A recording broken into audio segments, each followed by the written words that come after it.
If one of your friends had an "I know a guy" moment and then called you, what would they be calling you for?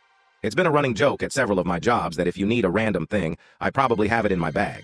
I generally carry a bike messenger bag with all the functional things: tools, sewing kit, first aid, snacks, tape, things to distract your kids. I got you.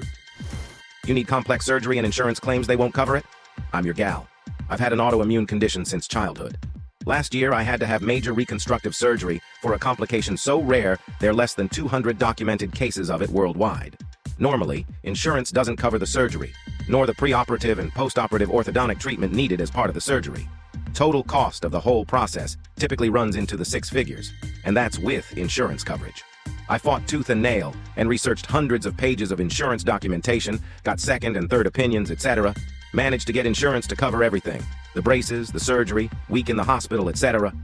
Only thing I ended up having to pay was a $60 copay. Obligatory American healthcare sucks ass, but for anyone facing complex surgery where insurance coverage is iffy, I'm your gal.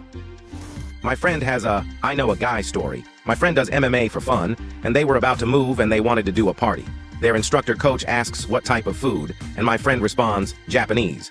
The coach just says, "I know a guy, I'll give him your number." The next day, my friend gets a call, and they pick up. What does the other person say? "Hello? I hear you were looking for vanilla rice. I'm at your service." He is a hibachi cook who goes to your house and makes the food there. His name he used was Vanilla Rice. He is white. I have the tools: dump trailer, ladders, scaffolding, liftgate truck, all kinds of hand tools and power tools. I have the skills. I know how to do all kinds of house repairs. I know how to move heavy things. I know how to quote the value of many types of vintage items. I likely have a place open where you can store something or you can live for a short time. I have pretty intimate knowledge of nearly every out-of-the-way hiking trail system in our state. I'm talking the ones no one ever goes to, that are oftentimes not even cataloged on maps or trail finders. I'm extremely familiar with their locations, lengths, difficulty levels, and amount of traffic they might see. I'd be the one they'd call if they've a body to hide. And I'm not proud of that. The "I know a guy" call came in late spring last year. My good friends had bought a house and hired a contractor to renovate it. The guy got 70% of the way through, and then just ghosted. I was living 1,000 miles away, and my friend called me on the verge of tears asking, "What the fuck do we do?" I ended up working on the place for 9 weeks, 60+ hours a week, to get it finished at a steep discount. It looks great, and I'm not mad about it because I love them, and now I guaranteed have a place to go if Woe 3 breaks out. Several different things. I am youngish, fairly strong, know how to move things, and have a pickup truck I will drive anywhere for the cost of gas. Shit, later today I'm going to go help a guy get a new fridge. I also know a little bit about a lot of things, so I often get asked random, typically nerdy, science-related questions. I also hunt, have guns and ammunition. So occasionally I get asked how to get into guns and hunting, or questions relating to such. What's a good cartridge for a vaguely human-sized animal, magazine capacities, hollow points versus ballistic tips, and where's a good spot to dispose of animal carcasses? The scoop.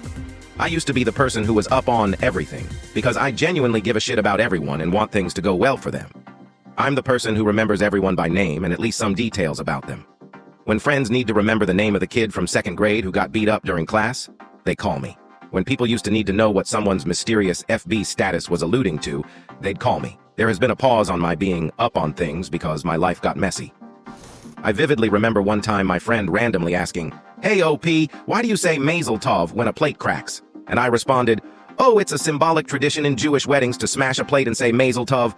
It's like an expression of congratulations. Why do you ask?" And she responds, "IDK, my dad and I were wondering, and it just sounded like something you would know." For reference, I am not Jewish. I was raised Catholic and attend a Christian school with this friend. So apparently I am the broad knowledge of cultures guy.